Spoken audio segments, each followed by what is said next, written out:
सभी को सुप्रभात। हम पढ़ रहे थे अभिव्यक्ति एवं माध्यम। अभिव्यक्ति एवं माध्यम के अंतर्गत जनसंचार के माध्यमों के लिए लिखा जाता है, जो लेखन किया जाता है उसके बारे में पढ़ रहे हैं। जनसंचार के विभिन्न माध्यमों के लिए जो लेखन है उसके अंतर्गत हमने मुद्रित माध्यम के बारे में पढ़ा, फिर हमने रेडियो के बारे में जाना। रेडियो के बारे में रेडियो समाचार लिखते समय हमें किन किन बातों का ध्यान रखना चाहिए, इनके बारे में हम आज पढ़ेंगे। रेडियो समाचार जब लिखे जाते हैं तो हम जानते हैं कि रेडियो जो है वो एक श्रव्य माध्यम है, केवल सुना जाता है।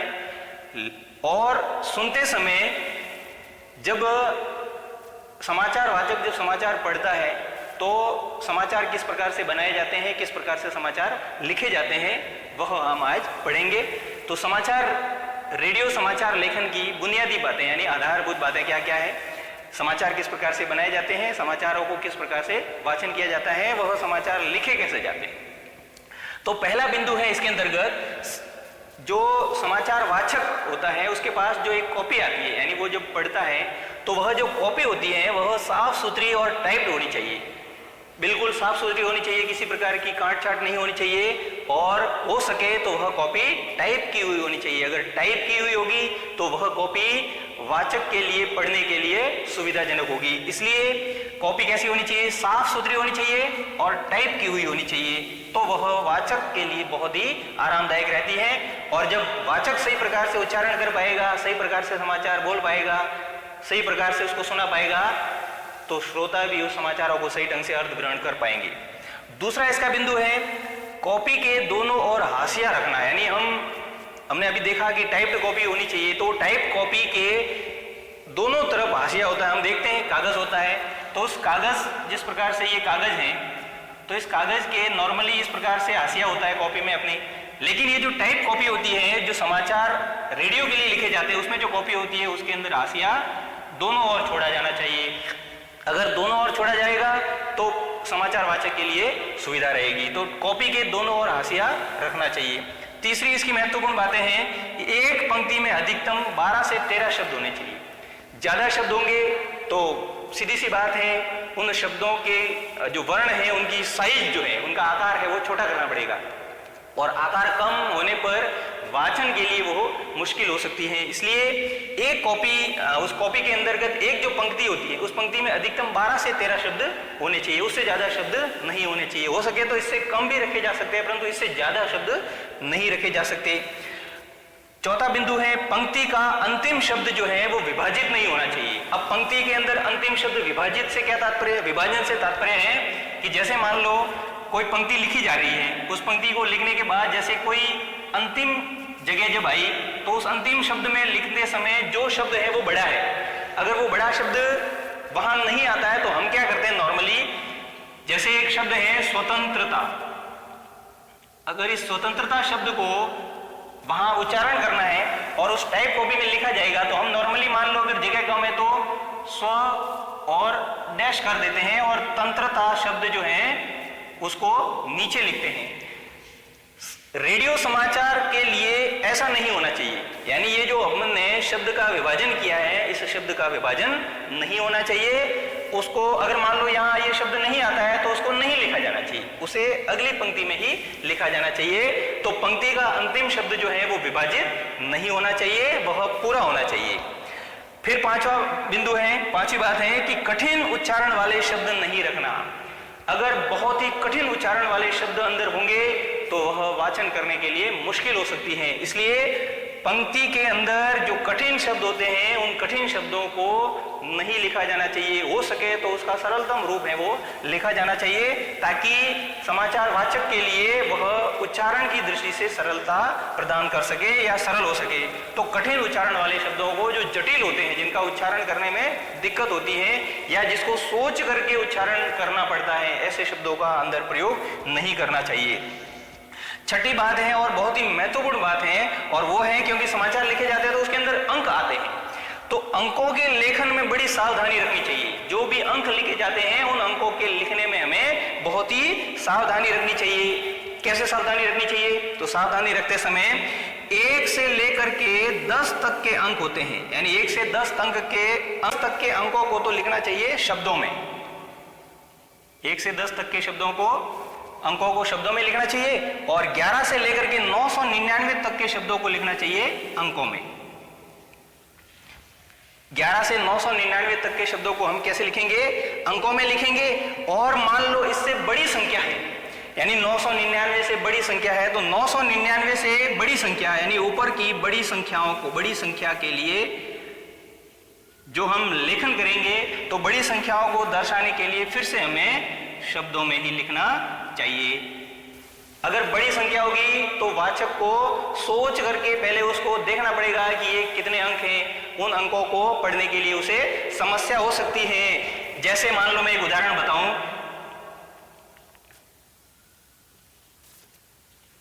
जैसे ये एक अंक है यानी ये बड़ी संख्या है। अब इन बड़ी संख्याओं के अंकों का वाचन करने के लिए, ये तो फिर भी छोटी है लेकिन इससे भी बड़ी संख्या हो सकती है, तो इन बड़ी संख्याओं के वाचन के लिए समाचार वाचक को पहले सोचना पड़ेगा कि अंक कितने हैं। जैसे मान लो इसको ही है तो ये हम पढ़ेंगे तो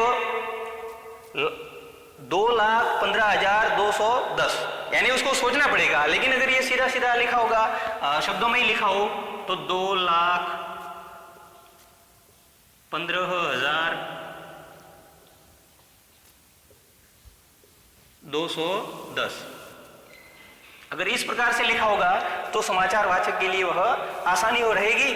लेकिन अगर अंकों में लिखा होगा इतनी बड़ी संख्या को और इससे भी बड़ी संख्याओं को, तो वह उसके वाचन के लिए समस्या हो सकती है, उसको दिक्कत कर सकता है। तो अंकों के लेखन के लिए हमें सावधानी रखनी चाहिए, वो इस प्रकार से हम सावधानी रखेंगे।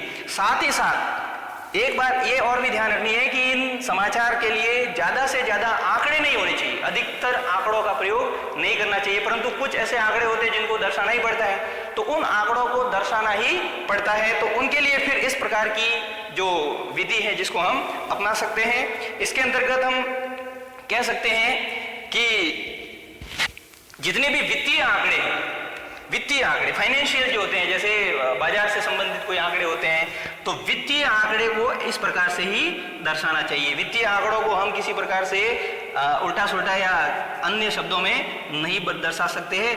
तो वित्तीय आंकड़े बताने चाहिए, वित्तीय आंकड़ों को इसी प्रकार से बताना चाहिए जिस प्रकार से उन्हें बताया जाना चाहिए। साथ ही साथ तिथि बताते समय, जब अगर मान लो हम तिथि बताते हैं, तिथि यानी तारीख बताएंगे, तो तारीख बताते समय भी हमें यह ध्यान रखना है कि तारीख आम बोलचाल की भाषा में ही दर्शानी चाहिए। जैसे मैं अगर एक उदाहरण के तौर पर दें तो 15 अगस्त 1947, ये आम बोलचाल की भाषा का शब्द है और आम बोलचाल में ऐसी प्रकार से तिथि को बोलते हैं।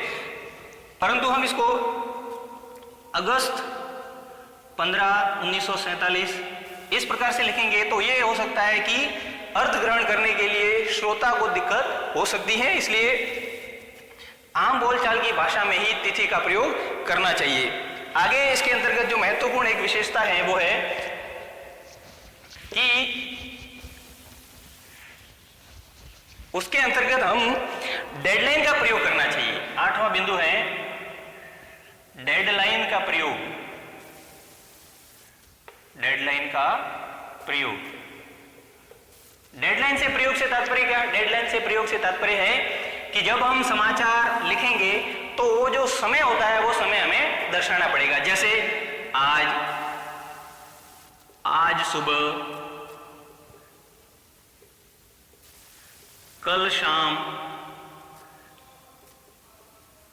ये सारी चीजें हमें वहां दर्शानी पड़ेगी। ये इसलिए दर्शानी पड़ेगी क्योंकि हमने समाचार के अंदर पढ़ा है कि समाचार के अंतर्गत डेडलाइन का प्रयोग किया जाता है। यानी 10 दिन पहले की खबर जो है वो नहीं होती है, उसे ताजा समाचार ही होना चाहिए और उसी दिन का समाचार जो है वो प्रकाशित होता है और वही प्रसारित होता है। तो इस प्रकार की डेडलाइन शब्दों का प्रयोग भी करना चाहिए। इसके अंतर्गत भी एक शब्द और है और वो है संक्षिप्ताक्षर। संक्षिप्ताक्षर नहीं आने चाहिए या संक्षिप्ताक्षरों का प्रयोग नहीं करना चाहिए। कोशिश करना चाहिए कि संक्षिप्ताक्षरों का प्रयोग न करें। परंतु मान लो अगर कभी जरूरत पड़े तो संक्षिप्ताक्षरों को उस समाचार के अंतर्गत पहले तो पूरा बोल देना और उसके बाद में हम उसे संक्षिप्त रूप में बता सकते हैं। परंतु स्टार्ट से या सीधा उसको हम संक्षिप्ताक्षर में नहीं बता सकते। जैसे मैं आपको एक, क्योंकि इसमें भ्रम पैदा हो सकता है, एक शब्द आता है, जैसे मैं कहता हूं SC, इस प्रकार का एक शब्द है, कई बार समाचार में आपने सुना होगा, मुख्य लाइन जो होती है वहां ये आता है, तो कि एससी के अनुसार, एससी, अब एससी इसी प्रकार से अगर लिखा जाएगा तो वह क्या करेगा, भ्रम पैदा कर सकता है, क्योंकि एससी का शेड्यूल कास्ट भी होता है, परंतु अगर फिर भी इसका प्रयोग किया जाए तो सुप्रीम कोर्ट भी होता है एससी का, और इस प्रकार से इसका प्रयोग किया जाता है। तो पहले तो समाचार के अंतर्गत एक बार उस मूल शब्द को बोलना है और फिर उसके बाद में उसका संक्षिप्ताक्षर का प्रयोग कर लेना चाहिए। जैसे मान लो SBI, state bank of Bikaner, state bank of India, तो इस प्रकार से सबसे पहले हम उसका पूरा बोलेंगे, उसके बाद हम उसको संक्षिप्त अक्षर में बोलेंगे। जैसे SBI है तो पहले हम स्टेट बैंक ऑफ इंडिया बोलेंगे और उसके बाद समाचार में जब भी कभी बारी आएगी बोलने के लिए तो SBI बोलेंगे। ऐसे ही WHO, तो पहले विश्व स्वास्थ्य संगठन इस प्रकार से बोलना पड़ेगा और उसके बाद इसका संक्षिप्त अक्षर का प्रयोग किया जा सकता है। तो हम ये कह सकते हैं कि संक्षिप्त अक्षर का प्रयोग इसमें हमें या तो नहीं करना चाहिए, परंतु फिर भी अगर आवश्यक लगे तो इस प्रकार से हम प्रयोग कर सकते हैं कि पहले तो उसका पूरा बोले और उसके बाद हम उसको संक्षिप्त के रूप में प्रयोग कर सकते हैं। तो ये है रेडियो समाचार लेखन की बुनियादी बातें। अभी चूंकि रेडियो का आपने ये टॉपिक पूरा हो गया है, तो आगे हमारे जो जनसंचार का माध्यम है वो है टेलीविजन। तो हम अभी टेलीविजन के बारे में पढ़ेंगे। अब हम पढ़ेंगे टेलीविजन।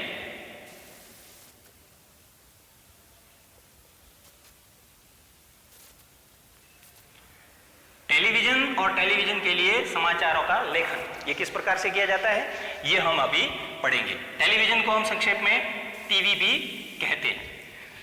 टेलीविजन के बारे में हम जानते हैं, टेलीविजन जो है वो दृश्य श्रव्य साधन है, दृश्य और श्रव्य साधन है, यानी इसको हम सुन भी सकते हैं और बोल भी सकते हैं, देखा भी जा सकता है, सुना भी जा सकता है। यह दृश्य श्रव्य साधन है जिसके अंतर्गत दृश्यों का ज्यादा महत्व है। अगर देखा जाए तो इसमें भी दृश्यों का ज्यादा महत्व होता है। हमने देखा है अखबार में, हमने देखा है रेडियो में, जहां अखबार में हम केवल देख ही सकते हैं यानी पढ़ सकते हैं लिखा हुआ, और रेडियो में हम केवल सुन सकते हैं, तो वहां दृश्यों का उतना महत्व नहीं है। परंतु टेलीविजन जो है वो दृश्य श्रव्य साधन है, इसलिए यहाँ दृश्यों का ज्यादा महत्व होता चाहिए और दृश्यों के साथ ही श्रव्य का भी महत्व है, यानी जैसे दृश्य है उसी प्रकार की वहाँ भाषा भी चलनी चाहिए। तो कह सकते हैं कि उसके अंदर जो शब्द हैं, यानी जो हम शब्द सुने जा रहे हैं, शब्द दृश्यों के अनुसार होने चाहिए, दृश्यों के अनुरूप होने चाहिए। सारे शब्द जो बोले जा रहे हैं, जो सुने जा रहे हैं, वो उन दृश्यों के अनुसार ही होने चाहिए। मान लो दृश्य तो किसी और का चल रहा है, नदी का चल रहा है, और हम वर्णन पर्वत का कर रहे हैं, वहाँ आवाज जो है वो पर्वत की सुनाई दे रही है और वहाँ दृश्य चल रहा है नदी का, तो हम इस प्रकार की जो है वो बिंदु, इस प्रकार के जो महत्व है उसको हम नहीं दे सकते, यानी ऐसे ये साधन में प्रयोग नहीं कर सकते हैं। तो जैसा दृश्य चल रहा है वैसे ही उसमें शब्द भी आने चाहिए। अब टेलीविजन के अंतर्गत कम से कम शब्दों में, कम से कम शब्दों में समाचार बताना, यानी जो खबर है, जो समाचार है, उसे कम से कम शब्दों में बताना चाहिए। टेलीविजन के अंतर्गत हमें कम से कम शब्दों का प्रयोग करना चाहिए। रेडियो और अखबार में तो क्या होता है, दृश्य नहीं होते, इसलिए उसे पूरा समझाना पड़ता है, पूरी कमेंट्री है वो प्रसारित करनी पड़ती है। लेकिन यहाँ दृश्य साथ में चल रहा है, उस दृश्य को बताने के लिए ही शब्दों का प्रयोग किया जाता है, इसलिए दर्शक जो है वो आसानी से समझ सकता है। तो कम से कम शब्दों का प्रयोग करते हुए हमें इसके अंतर्गत जो है खबर जो है वो बतानी पड़ती है। दृश्य के अनुसार वर्णन हमने अभी ऊपर देखा है, दृश्य के अनुसार वर्णन, जैसा दृश्य चल रहा है वैसा ही वर्णन करना चाहिए। अभी मैंने बताया था कि नदी का दृश्य चल रहा है, लेकिन हम वर्णन अगर पर्वत का करेंगे तो वह उसमें सही तरह से नहीं हो सकता है। तो जैसा दृश्य वैसा ही उसका वर्णन होना चाहिए, उसी प्रकार से उसके अंतर्गत शब्द होने चाहिए। फिर है टेलीविजन के अंतर्गत समाचार जो है वो दो तरीके से प्रसारित किए जाते हैं। टीवी पर खबर जो है दो तरह से प्रसारित की जाती है, दो तरह से प्रसारित की जाती है।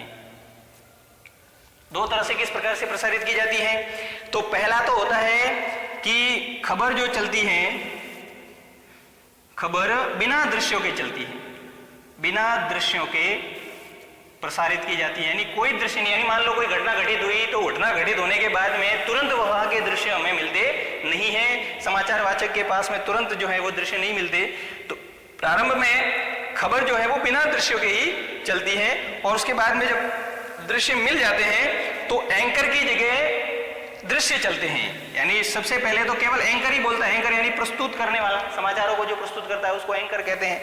तो एंकर की जगह फिर दृश्य चलते हैं, यानी जब समाचार चैनल के पास में जब दृश्य पहुंच जाते हैं तब एंकर के स्थान पर, यानी इसमें तो केवल एंकर बोलता है, बिना दृश्यों के वह आवाज जो है वो बोलता है, और फिर जब दृश्य मिल जाते हैं तो एंकर जो है वो हट जाता है, उसके स्थान पर दृश्य जो है वो प्रसारित किए जाते हैं। अब ये तो है टीवी समाचार के लिए कुछ सामान्य सी बातें। अब टीवी पर जो समाचार प्रसारित किए जाते हैं, टीवी पर प्रसारित किए जाने वाले उन समाचारों के चरण होते हैं, वो सारे के सारे चरणबद्ध तरीके से ही समाचार है वो प्रसारित किए जाते हैं। तो टीवी पर जितने भी समाचार प्रसारित किए जाते हैं उन सभी समाचारों के लिए विभिन्न चरण हैं। तो उन विभिन्न चरणों को हम यहाँ पढ़ेंगे। विभिन्न चरण कौन कौन से होते हैं? तो टीवी खबरों के लिए विभिन्न चरण, टीवी खबरों के लिए विभिन्न चरण, विभिन्न प्रकार के चरण है, क्योंकि एक ही चरण नहीं होता है, उसमें कई प्रकार के चरण होते हैं। उन सभी चरणों को हम पढ़ेंगे। टीवी पर खबरों को प्रसारित करने के विभिन्न चरण। पहला उसमें चरण होता है फ्लैश, न्यूज फ्लैश जिसको कहते हैं, न्यूज फ्लैश या ब्रेकिंग न्यूज, न्यूज फ्लैश या ब्रेकिंग न्यूज। सबसे पहले हम सब समाचार देखते हैं टीवी पर, टेलीविजन चैनल के ऊपर। तो जब भी कोई बड़ी घटना घटित होती है या कोई ऐसी घटना जो सबके लिए जानने की या उत्सुकता रहती है, तो ऐसी खबर को हम न्यूज फ्लैश कहते हैं।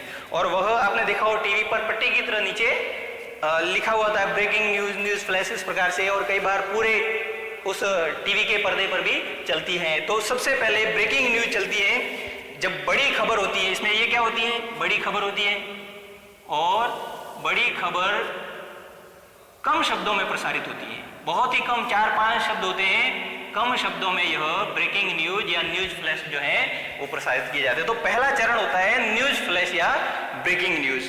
दूसरा होता है ड्राई एंकर। दूसरा इसका है तो अभिव्यक्ति और माध्यम के अंतर्गत इसको प्रयोग किया जाता है ड्राई एंकर। यानी सबसे पहले ब्रेकिंग न्यूज आ गई, उसके बाद में उस घटना से संबंधित जानकारी जो है वो चैनल के पास पहुंच जाती है, उस पत्रकार के पास में पहुंच जाती है। तो ड्राई का मतलब होता है सूखा। सूखी एंकर जो है वो केवल खबर देता है। तो वो खबर कैसी होती है? एंकर द्वारा खबर दी जाती है, एंकर द्वारा खबर दी जाती है, यानी वो समाचार जो है वो एंकर द्वारा प्रसारित किया जाता है, केवल उसके कोई दृश्य वगैरह नहीं होते। तो ये बिना दृश्यों के होता है, ये बिना दृश्यों के उसमें अभी तक, क्योंकि बिना दृश्य के इसलिए क्योंकि अभी तक उसके पास में कोई दृश्य पहुंचे नहीं है, केवल और केवल रिपोर्टर की जानकारी पर ही यह होता है। जो रिपोर्टर होता है उस घटना स्थल पर, उस रिपोर्टर की जानकारी के आधार पर ही वह जो है एंकर जो है वो खबर का प्रसारण है वो करता है। तो इसको कहते हैं ड्राई एंकर। ड्राई एंकर यानी केवल एंकर द्वारा खबर का प्रसारण करना, उसमें किसी प्रकार के दृश्य नहीं होते, और उसका जो सोर्स होता है, जो साधन होता है कि उस जानकारी का सोर्स कौन होता है? तो रिपोर्टर। जो रिपोर्टर होता है वह इस प्रकार से समाचारों को देता है। फिर तीसरे नंबर पर आता है फोन इन। तीसरे नंबर पर क्या आएगा? Phone in. सबसे पहले न्यूज फ्लैश हो गई, उसके बाद ड्राई एंकर यानी एंकर ने खबर का प्रसारण कर दिया। उसके बाद में इस रिपोर्टर के द्वारा फोन पर भी समाचार जो है वो दिए जाते हैं, मोबाइल पर, टेलीफोन पर भी इस प्रकार से समाचार दिए जाते हैं। तो वह फोन इन कहलाता है। यानी इसमें क्या होता है? रिपोर्टर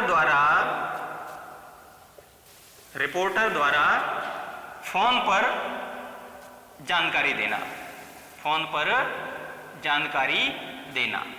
ठीक है, जब रिपोर्टर फोन पर जानकारी देता है तो उसको कहते हैं फोन इन। ठीक है, ये तीसरा चरण है। चौथा चरण इसमें आता है anchor visual. Anchor visual, anchor का विजुअल का मतलब होता है एंकर अब दृश्यों को भी, विजुअल का मतलब होता है दृश्य, तो एंकर जो है वो दृश्यों का प्रसारण भी करता है। तो एंकर इन सभी चरणों से गुजरते हुए एंकर विजुअल पर आता है, जिसके अंतर्गत जो घटना घटित हुई है उसके दृश्य मिल जाने पर, यानी जब दृश्य मिल जाते हैं, दृश्य मिल जाने पर एंकर द्वारा खबर का प्रसारण किया जाता है। उन दृश्यों के आधार पर, दृश्यों के साथ ही इस प्रकार के खबर जो है वो प्रसारित की जाती है, तो उसको कहते हैं हम एंकर दृश्य। उसके बाद में एंकर विजुअल कहते हैं, तो उसमें दृश्य मिल जाने पर खबर जो है वो दृश्यों के साथ में प्रसारित की जाती है, तो ये कहलाती है एंकर विजुअल।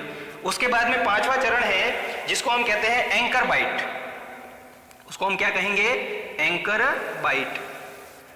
अब बाइट से क्या मतलब है? बाइट से मतलब होता है कथन। एंकर बाइट का मतलब होता है कथन। तो इस प्रकार से बाइट यानी कथन, एंकर बाइट कहते हैं। जब भी कोई बात सुनाई जाती है तो उसको हम क्या कहते हैं? Anchor byte. अब एंकर बाइट होती क्या है? जब भी कोई घटना घटित होती है तो उसके दृश्य भी मिल गए, लेकिन उस खबर की पुष्टि करने के लिए, खबर की पुष्टि हेतु जो खबर प्रसारित की जाती है वह खबर जो है वो सही है या नहीं है, या उसमें सत्यता कितनी है, उसमें प्रामाणिकता कितनी है, तो ये प्रामाणिकता की जांच करने के लिए वहां जो प्रत्यक्षदर्शी होते हैं उसको हम क्या कहते हैं? जो प्रत्यक्षदर्शी, जो वहां लोग होते हैं, रिपोर्टर, उनके पास वह माइक लेकर जाता है, कैमरा लेकर जाता है और उसके आवाज को सुनाया जाता है। तो खबर की पुष्टि हेतु प्रत्यक्षदर्शियों से बात की जाती है और उनके कथन भी सुनाए जाते हैं, तो इसलिए उनको हम क्या कहेंगे? एंकर बाइट कहेंगे। ठीक है, फिर आता है नंबर 6 आता है, इसका एक चरण है लाइव।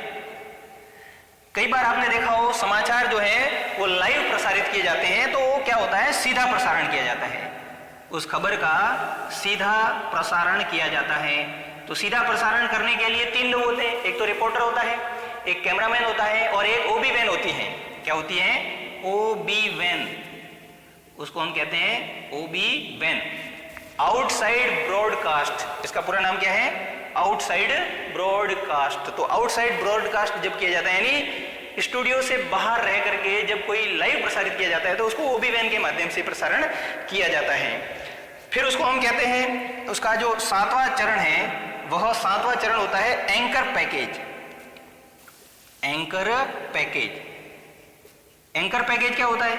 एंकर पैकेज के अंतर्गत ये जितनी भी ऊपर सारे चरण जो हैं उन सारे चरणों को मिला करके एक खबर बनाई जाती है, एक समाचार बनाया जाता है, उसको हम कहते हैं, यानी किसी घटना की संपूर्ण खबर, किसी घटना की संपूर्ण खबर जब एक साथ में प्रसारित की जाती है तो उसको हम क्या कहते हैं? Anchor package. उसके अंतर्गत पूरी की पूरी घटना अलग अलग चरणों में न प्रसारित होकर के एक साथ प्रसारित की जाती है, उसको हम कहते हैं एंकर पैकेज कहेंगे। अब एक छोटा सा रह गया है, 2 मिनट का एक टॉपिक रह गया है, जिसके अंतर्गत हम कह सकते हैं कि एक और चीज होती है वॉइस ओवर। इसके अंतर्गत क्या होता है? Voice over. अब वॉइस ओवर क्या होता है? वॉइस ओवर क्या होता है? वॉइस ओवर ये होता है कि जब भी समाचार प्रसारित किया जाता है, लाइव हो या रिपोर्टर के माध्यम से, तो वहां कुछ आवाज आती है। आवाज कौन कौन सी आवाज हो सकती है? तो 2 तरह की आवाजें होती हैं बाइट लेते समय, यानी जब किसी प्रत्यक्षदर्शी से वार्तालाप किया जाएगा तो वहां 2 तरह की खबर जो है, आवाज जो है वो सुनाई दी जाती है। वो तो होती है, एक तो होती है प्राकृतिक आवाज। किस प्रकार की? प्राकृतिक आवाज। और एक आवाज होती है प्रत्यक्षदर्शी की, यानी प्रत्यक्षदर्शी द्वारा जो आवाज सुनाई जाती है वह एक आवाज होती है, और साथ में प्राकृतिक आवाज के साथ साथ नेट साउंड और होता है, उसको हम क्या कहेंगे, नेट साउंड। वैसे प्राकृतिक आवाज होती है और कथन होता है, बाइट होती है, कथन या बाइट। तो एक तो कथन और बाइट होता है एक, और दूसरा होता है प्राकृतिक आवाज। तो प्रत्यक्षदर्शी की आवाज और साथ में प्राकृतिक प्राकृतिक आवाज कौन कौन सी है? तो चिड़ियों की आवाज हो सकती है, चिड़ियों का कलरव, उसको हम कहेंगे कि ये भी एक प्रकार की वॉइस ओवर है। गाड़ियों की आवाज, अगर मान लो रोड पर कोई घटना घटी हुई है तो वह गाड़ियों की आवाज भी आती है, तो गाड़ियों की आवाज आएगी। साथ ही कुछ और भी प्राकृतिक जो घटनाएं होती हैं, प्राकृतिक जो आवाज होती है, वो भी वॉइस ओवर के माध्यम से आ जाती हैं। तो इन सब को हम क्या कहते हैं? इन सब को हम कहते हैं नेट साउंड। क्या कहते हैं इसको हम? Net sound. ये जो प्राकृतिक आवाज होती है इसको हम कहेंगे नेट साउंड। ठीक है, तो हमने ये पढ़ा इसमें रेडियो और टीवी। रेडियो का हमारे पूरा हो गया है और टीवी का भी इस प्रकार से ये जो चरण है ये हमारे पूरे हो जाते हैं। धन्यवाद।